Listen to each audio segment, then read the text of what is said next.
사무엘상 10장 17절로 27절까지 말씀입니다. 사무엘이 백성을 미스바로 불러 여호와 앞에 모으고 이스라엘 자손에게 이르되 이스라엘 하나님 여호와께서 이같이 말씀하시기를 내가 이스라엘을 애굽에서 인도하여 내고 너희를 애굽인의 손과 너희를 압제하는 모든 나라의 손에서 건져내었느니라 하셨거늘 너희는 너희를 모든 재난과 고통 중에서 친히 구원하여 내신 너희의 하나님을 오늘 버리고 이르기를 우리 위에 왕을 세우라 하는도다.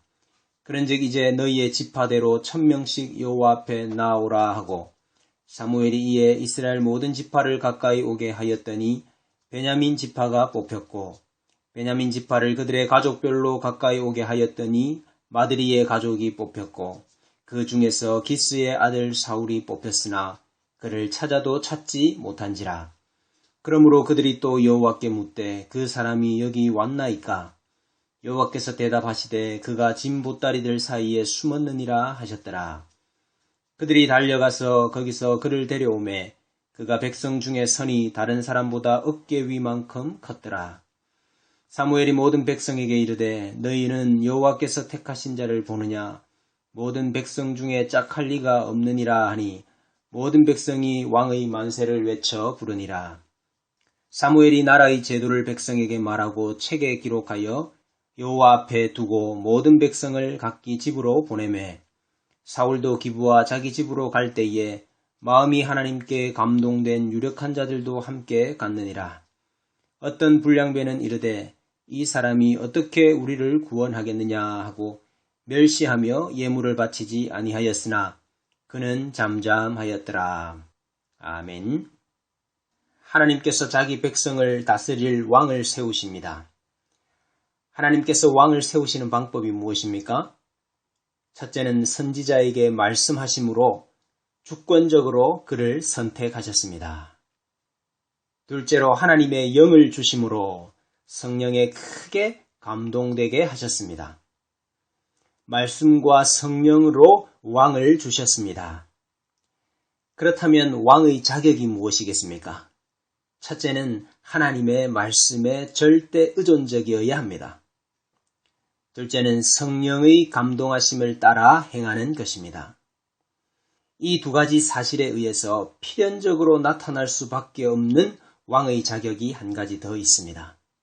오늘 본문에서 그것을 확인할 수 있습니다. 그가 짐 보따리들 사이에 숨었느니라. 무슨 의미입니까? 스스로 작게 여김입니다. 스스로 작게 여김입니다. 사무엘이 하나님이 너를 기름 부으시기 원하신다 했을 때에 그의 반응이 무엇이었습니까? 온 이스라엘이 사모하는 자가 누구냐? 너와 내 아버지의 온 집이 아니냐 할 때에 사울이 이렇게 대답했습니다. 나는 이스라엘 지파의 가장 작은 지파 베냐민 사람이 아니니까. 또 나의 가족은 베냐민 지파 모든 가족 중에 가장 미약하지 아니하니까. 당신이 어찌하여 내게 이같이 말씀하시니까 이렇게 답했습니다. 제가 속한 지파는 이스라엘 가운데서도 가장 작은 지파가 아닙니까? 그 작은 베냐민 지파 중에서도 우리 가족은 가장 미약한 가족이 아닙니까? 이것이 사실이죠.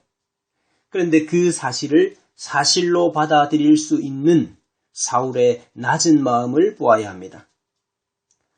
사무엘상 15장 17절에 사무엘이 이렇게 말합니다. 왕이 스스로 작게 여길 그때에 이스라엘 지파의 머리가 되지 아니하셨나이까 그랬습니다. 오늘 본문은 사무엘이 백성들을 미스바로 소집하여 왕을 인준하는 장면입니다. 제비를 뽑았더니 사울이 뽑혔습니다. 그런데 사람들이 아무리 그를 찾아도 찾을 수가 없었습니다. 그래서 하나님, 그 사람이 여기 왔습니까? 그렇게 물었더니 하나님께서 그가 짐 보따리들 사이에 숨었느니라. 옛날 번역에는 행구라고 했지요. 하켈림이라는 단어는 군수품이나 전리품을 의미하기도 하기 때문에 행구라고 번역할 수도 있겠습니다. 그러나 1차적으로는 짐꾸러미라고 볼 수 있습니다. 백성들이 이스라엘 전역에서 미스바로 모이면서 가지고 왔던 여행용 짐 보따리들을 말하는 것입니다. 그래서 백성들이 달려가서 그를 데리고 와서 백성 가운데 세웠습니다. 그랬더니 그 키가 다른 사람보다 어깨 위만큼 컸습니다. 그러자 사람들은 왕의 만세를 외쳐 부릅니다. 사람들은 무엇을 보았습니까? 사울의 키가 다른 사람들보다 어깨 위만큼 큰 것을 보았습니다. 그러나 하나님은 무엇을 보았습니까? 그가 짐 보따리들 사이에 숨은 것을 보셨습니다. 하나님과 사람들의 관점의 차이입니다. 사람들은 우뚝 솟은 것을 봅니다. 하나님은 바짝 엎드린 것을 보십니다. 스스로를 작게 여기고 낮추는 마음, 그러한 자기 자신에 대한 이해가 다른 사람들을 대하는 태도에서도 드러나게 되어 있습니다. 오늘 본문의 사울의 태도에서도 그것을 볼 수 있습니다. 사울이 왕이 되었을 때에 사울을 멸시하고 인정하지 아니한 불량자들, 벨리알들도 있었습니다. 이 사람이 어떻게 우리를 구원하겠느냐 하며 멸시했습니다. 그러나 사울은 그들에 대하여 잠잠하였더라 그랬습니다. 후에 백성들이 그들을 죽이자라고 했을 때도 사울은 반대했습니다. 그들을 죽이지 않았습니다. 그래, 너희의 말도 틀리지 않았다. 나는 가장 작은 자 중에 작은 자다. 나 같은 사람이 어떻게 하나님의 백성 이스라엘을 구원할 수 있겠느냐. 사울의 낮은 마음이 다른 이들의 멸시조차도 수용할 수 있도록 만든 것이지요. 사울이 왕이 되고 싶었습니까? 사울이 왕이 되려고 한 일이 있었습니까? 사울은 어떤 정치적인 활동이나 전략도 없었습니다. 하나님이 선택하시고 기름 부으신 것입니다. 하나님이 자신의 도구로 사용하시는 것입니다. 사울은 수동적인 그릇에 불과했으며 왕이 되는 일에 아무런 능동적인 역할도 하지 못했습니다. 그렇다면 도구는 도구다워야 합니다. 고개를 쳐들면 안 되지요. 그런데 훗날 사울은 이 부분에 실패합니다. 스스로를 낮출 때에 하나님의 말씀이 들려집니다. 스스로를 높이면 하나님의 말씀이 들어오지 않습니다. 귀로는 들리지만 그 말씀이 마음까지 들어가지 않습니다. 그러니 말씀을 무시하게 되지요. 아말렉을 쳐서 진멸하고 남기지 말라 하신 하나님의 명령을 무시합니다. 좋은 것들을 자신을 위해서 남겨둡니다. 그때 사무엘이 한 말이 바로 이것입니다. 왕이 스스로 작게 여길 그때에 여호와께서 왕에게 기름을 붓지 않았습니까? 교만해졌다는 것이죠. 스스로를 높이고 있다는 것이죠. 그러니까 하나님의 말씀을 청종하지 못하는 것입니다. 사울이 스스로를 작게 여길 때에 불량자들의 멸시에도 잠잠할 수 있었습니다. 다른 이들을 포용해 줄 수 있었고 인내할 수 있었습니다. 그러나 사울이 스스로를 높이게 되자 그것이 싹 사라져 버립니다. 그래서 여인들이 사울이 죽인 자는 천천히요 다윗은 만만히로다 할 때에 그 말에 불쾌하여 심히 노하고 그날 후로 사울이 다윗을 주목합니다. 아무 일에든지 다툼이나 허영으로 하지 말고 오직 겸손한 마음으로 각각 자기보다 남을 낮게 여기고 이것이 안 되는 것입니다. 그러자 하나님의 영이 떠나십니다. 그리고 악령이 그를 이끌기 시작합니다. 하나님의 영의 감동하심을 받아 성령에게 이끌려야 할 왕이 스스로의 마음을 높이고 시게 하게 될 때에 하나님의 영이 떠나가 버리시고 오히려 악령의 이끌림을 받게 되더라는 것입니다. 성령을 따라 행하지 않고 육신을 따라 행할 때에 망하는 것입니다. 우리의 왕이신 예수님은 겸손한 왕이셨습니다. 예수님은 아버지의 뜻에 철저하게 순종하는 낮은 마음을 가지셨습니다.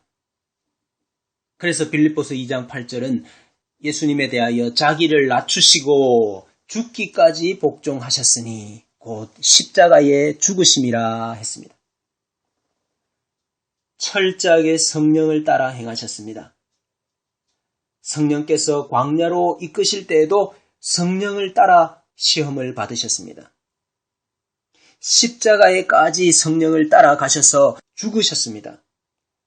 그러나 또한 성령으로 부활하시고 승천하시고 하나님 보좌에 앉으셔서 우리를 다스리고 계십니다. 잠언 18장 12절 사람의 마음의 교만은 멸망의 선봉이요.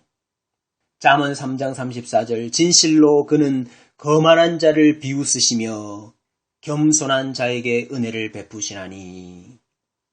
야고보서 4장 6절 하나님이 교만한 자를 물리치시고 겸손한 자에게 은혜를 주신다 하셨느니라. 겸손하십시다. 겸손해지려고 애를 써서 겸손해지는 것이 아닙니다. 겸손이 내 속에서 나오는 것이라고 착각하지 마십시오. 내 속에는 절대 겸손이라는 것이 없습니다. 겸손은 하나님을 아는 것에서부터 나오는 것입니다. 하나님의 주권적인 선택, 하나님의 권위, 하나님의 말씀을 의존하게 될 때 겸손할 수 있습니다. 하나님의 영이 하시는 일임을 인정하게 될 때에 낮은 마음을 갖게 되는 것입니다. 그러므로 우리는 하나님의 주권적인 역사를 인정하고 그의 말씀에 철저하게 의존하며 복종하십시다. 하나님의 영으로 충만하여 그분의 인도하심에 이끌리도록 기도하시며 사십시다. 하나님 앞에서 바짝 엎드려 살아가십시다. 엎드림만이 우리의 살 길입니다. 낮아짐만이 우리의 살 길입니다.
So